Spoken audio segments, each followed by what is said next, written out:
नमस्कार मैत्रिणींनो, स्वागत आहे आपलं सीताच्या स्वयंपाकमध्ये. तर मैत्रिणी तुम्हाला दाखवणार आज हरभऱ्याची भाजी. गावाकडून आणलेली आहे ही हरभऱ्याची भाजी. खूप चविष्ट लागते, खूप छान लागते, प्रोटीननी भरलेली ही हरभऱ्याची भाजी. नक्कीच पहा तुम्ही व्हिडिओ. हे पहा, आता मी लसूण घेतलेला आहे. हरभऱ्याची भाजी दाखवते तुम्हाला नंतर. मिरच्या घेतलेल्या आहेत 10-12. ही भाजी कशी जरा चरचरीत करायची, चमचमीत करायची, मग तिला जास्त मिरच्या घालायच्या. जराशा मिरच्या वाटून घेते, नंतर दुसरं प्रोसेस दाखवते तुम्हाला मी. हे पहा, मी वाटून घेतलेले आहे. जरासं थोडंसं फिरवायचं, जास्त नाही. हे बघा, आता खोलून दाखवते. असं थोडंसं फिरवलेलं आहे पहा. आणि आता त्याच्यात घालणार आहे मी शेंगदाणे. याच पद्धतीत एकत्र वाटलं तर काय होतं, शेंगदाणे कधी मोठेच राहतात, कधी बारीक राहतात, कधी असं होतं. तर मग ते मिरच्या अख्ख्याच राहतात, नाही तर अशाच होतात. तो थोडे थोडे वाटलं ना तर मग छान होतं ते. आणि आपल्याला जास्त बारीक नाही करायचे शेंगदाणे, का की शेंगदाणे थोडे थोडे अर्धे किंवा अख्खे सुद्धा राहिले तरी त्या भाजीत छान लागतात. म्हणून जास्त बारीक नाही करायचे. हे पहा, असं केलेलं आहे. आता मी बाजूला ठेवते ते. हे याच्यात ओतून ठेवते. आणखीन दुसरी प्रोसेस करून दाखवते तुम्हाला. शेंगदाणे पहा, थोडेसे अख्खे पण आहेत, थोडे अर्धे पण आहेत. असेच लागतात त्या भाजीला, असेच ठेवायचे. हरभऱ्याची भाजी चवीला ना मैत्रिणी तुम्हाला सांगते पुढे गेल्यावर कशी असणार आहे आणि काय त्या भाजीपासून फायदा आहे, ती कधी उगवणार आहे, उगवती कधी येती भाजी, ती नक्कीच तुम्हाला पुढे गेल्यावर सांगते. जरा व्हिडिओ संपूर्ण पहा आणि काय भाजीपासून फायदा आहे ते नक्कीच मला कळेल. कशा पद्धतीने ही भाजी केली तर चविष्ट होती ते पण तुम्हाला दाखवणार आहे पुढे. नक्की पूर्ण व्हिडिओ पाहिला तर कळेल तुम्हाला. छोटासा व्हिडिओ आहे, जास्त मोठा नाही. आता इथे पहा, मी शेंगदाणे तर बारीक केलेली आहे, मिरची बारीक केलेली आहे, लसूण बारीक केली. ही भाजी पहा, ही भाजी असते ती झाडं असतात आपले चण्याची झाडं असतात, ती त्याची शेंडे खोडून घ्यायची ती भाजी. ही भाजी चवीला एवढी अप्रतिम लागते, खूप टेस्टी चवीला लागते. ही भाजी ना थोडीशी आंबट असते. आंबट का असते तर आता थंडीमध्ये कशी दैवार पडतं, सकाळचं पाणी पडत असतं वरून आभाळातून, आणि त्याला दैवार म्हणतात. ते दैवार पडतं त्याच्यावर, आणि ती भाजी मग थोडी आंबूस होती, आंबट लागते ती भाजी. तसं पाहिलं तर ही भाजी धुवून नसती घ्यायची करायच्या वेळेस. अशीच आंबट तशीच्या तशी शेतातून काढायची आणि तशीच लगेच बनवायची. अशी ह्या भाजीचं वैशिष्ट्य आहे. पण आता काय होतं, इकडे आपण लांबून इकडून आणतो तिकडून आणतो, त्यामुळे आपण धुवून घेतलेली आहे. तसं पाहिलं तर शेतातून काढायची लगेच बनवायची ही भाजी, जरा पण धुवायची नाही भाजीला. तर ही भाजी आणखीन चव वाढते त्या भाजीला. धुतल्यामुळे तिचा आंबूसपणा निघून जातो, कमी होतो आंबूसपणा. आहे आंबूसपणा, पण कमी होतो. मग आणखीन टेस्ट तेवढी लागते, तेवढी लागत नाही आहे. तरी पण ही भाजी खरंच खावं, खूप वर्षातनं एक 2-3 वेळा तरी ही भाजी खायलाच हवी. का की थंडीमध्ये येते, तर थंडीमध्ये 2-3 वेळा तरी ती भाजी खायचीच. खूप फायदा आहे आपल्या शरीरासाठी समजा, आणि चवीसाठी म्हणा. ती भाजी जर खायला घेतली तर 2 घास जास्तच, म्हटलं 1 भाकरी आज खात असते तर 2 जरूर खाणार. अशा पद्धतीची ही भाजी. आता ही भाजी बघा एवढी आहे ना, दुसरी कुठलीही भाजी असली तर भरपूर कमी होती शिजून, एवढी भाजी असली. पण ही भाजी जास्त कमी होत नाही आहे, बऱ्यापैकी जास्तच राहते भाजीची शिजून, कमी होत नाही भाजी. तरी मी धुवून घेतलेली आहे. आत्ता तशी पाहिली तर धुती नाही ह्या भाजीला, पण आता लांब आणल्यामुळं इकडे तिकडे पिशवी तिकडून तिकडे बाहेरून, त्याच्यामुळं मी धुतलेली आहे. आता ह्या भाजीत मी शेंगदाणीचं ते टाकलेलंच आहे, परतून घेतलेलंच आहे. आता ह्याला नुसती पलटी करायची, उलटी करायची, पलटी करायची, उलटी करायची. हिला दुसरं काहीच करायचं नाही भाजीला. पलटी उलटीच करत राहायचं. झाकण बिलकुल ठेवायचं नाही भाजीवर. भाजीला रंग लगेच ढलणार भाजीचा, काळपट दिसणार ती भाजी, म्हणून झाकण बिलकुल ठेवायचं नाही भाजीवर. अशीच उलटी पारली करत राहायचं, लगेच शिजती भाजी. वेळ लागणार, का की आपण फक्त शेंडा खुडलेला आहे भाजीचा वरचा, त्या हरभऱ्याच्या झाडाचा वरचा शेंडा खुडलेला आहे, ती भाजी बनवलेली आहे. तर माझ्याकडून व्हिडिओ स्किप झाला, मी तुम्हाला दाखवली होते का व्हिडिओ कशी खुडतात ती भाजी आणि कशी झाडं असतात ती, पण ती आता माझ्याकडून झाला स्किप व्हिडिओ. तर मी व्हिडिओ पण काढून आणलेला आहे. मी स्वतः खुडून आणलेली आहे ही भाजी शेतातून आमच्या, आणि बनवून दाखवते.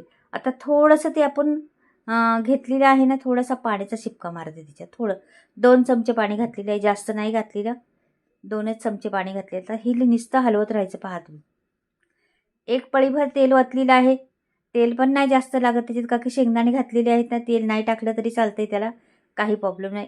भाजी अगदी चटपटीत होती. मैत्रिणींनो, ही भाजी नक्कीच करा आणि खा. बाजारात भेटतात पण एवढी चव येत नाही, का की इथे शेर वस्तीला काय होतं, ते दुसरे काबुली चणे असतात ना, त्याची भाजी असती. ही कशी गावरान चण्याची भाजी असते. काळे छोटे चणे असतात ना, चॉकलेटी कलरचे, त्याची भाजी असते. आता मीठ टाकायचे त्या भाजीमध्ये, का की भाजी कमी झालेली आहे.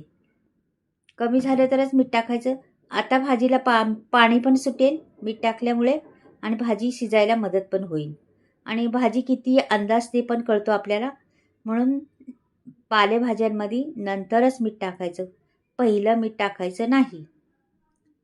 हे खात्रीने तुम्हाला टिप्स आहे, ही टिप्स फॉलो करत जा. पालेभाज्यांमध्ये नंतर मीठ टाकायचं. भाजीचा अंदाज कळतो आपल्याला, ही भाजी किती शिजून राहिलेली आहे त्याच्यावर, मग तेव्हाच मीठ टाकायचं आपण.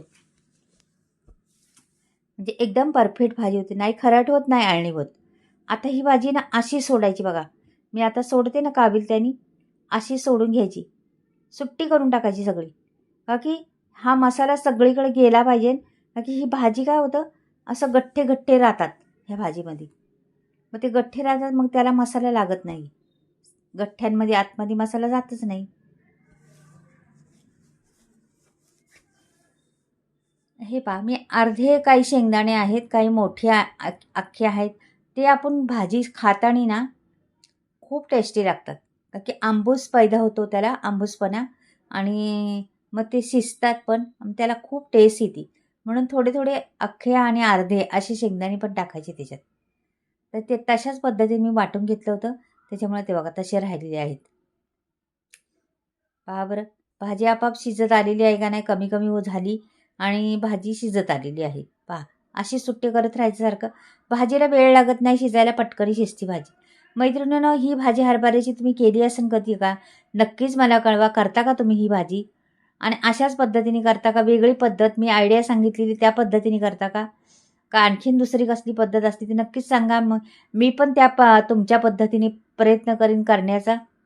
तर नक्कीच मला सांगा, कशी करता तुम्ही भाजी, कुठून पाहताय ते पण सांगा. पहा किती सुंदर पाणी पण सुटलेलं आहे ना. मी तुम्हाला बोललं ना, पाणी सुटन त्याला, मीठ टाकल्यावर पाणी सुटतं भाज्यांना. तर बोलले होते तुम्हाला पहिलीच. तर आता मीठ टाकल्यावर त्याला पाणी सुटलेलं आहे. तर छान उलटं करून घेते जरा आणखीन थोडीशी, का आपली भाजी तयार होणार आहे. एकदम पण कोरडी करायची नाही मैत्रिणींनो भाजी. म्हणजे अशी थोडीशी अशी त्याच्यात पाण्याचा ओलावा राहिलाच पाहिजे, अशा पद्धतीनेच करायची भाजी. एकदम पण कोरडी नाही झाली पाहिजे. आता आपल्याला तसं पाणी टाकल्यामुळे मीठ तसं पाणी तर सुटलेलंच आहे मीठ टाकल्यामुळं. हे बघा किती पाणी सुटलेलं आहे पहा. आता कोरडी करायची जराशी थोडीशी, मग आपली भाजी तशी तयार झालेलीच आहे आता भाजी. थोडं पाणी दिसतंय आपल्याला ना ते. आता एखादी दुसरी भाजी असती ना, तर तेवढ्या भाजीची पार एवढीशी छोटीशी झाली असती. हे पहा, तर ही भाजी एकदम मस्त सुट्टी सुट्टी झालेली आहे. छान रंगही दिसतो, जरा पण हिरवा रंग ढालला नाही, जरा पण काळी पडली नाही, का की त्याच्यावर झाकण नव्हतं ठेवलं आपण. आता मी तुम्हाला काढून दाखवते. अगदी साध्या सोप्या पद्धतीत झाली ना मैत्रिणींनो भाजी तयार. हरभऱ्याची भाजी एकदा तरी करून पहा आणि या पद्धतीने बनवून पहा. टेस्ट तर मस्तच होईल. एक भाकरी खात असल्या तर 2 जरूर खाणार, 2 चपात्या खात असल्या तर 4 जरूर खाणार. भूक नसली तरी जेवायला बसन ह्या भाजीचा सुगंध घेतला तर. नक्कीच करून पहा, आवडेल सर्वांना घरामध्ये. नसन केलं तर ज्याला आवडती ते तर खुशच होईन ही भाजी पाहून. म्हणजे त्यांना वाटेल का खरंच खायला पाहिजे, म्हणजे आपण भेटली तर मजा मारायलाच पाहिजे. खूप मजेदार रेसिपी आहे, नक्कीच पहा सर्वजण मैत्रिणींनो. तर मैत्रिणींनो, ही भाजी खरंच टेस्टी तर आहेच, पण आवडेल तुम्हाला ही भाजी पाहताच. बनवायला घेसान, बाजारात भेटली भाजी ही भरपूर थंडीमध्ये, आणि नक्कीच खा. आवडली तर लाईक आणि सबस्क्राईब करायला बिलकुल विसरू नका. बाय.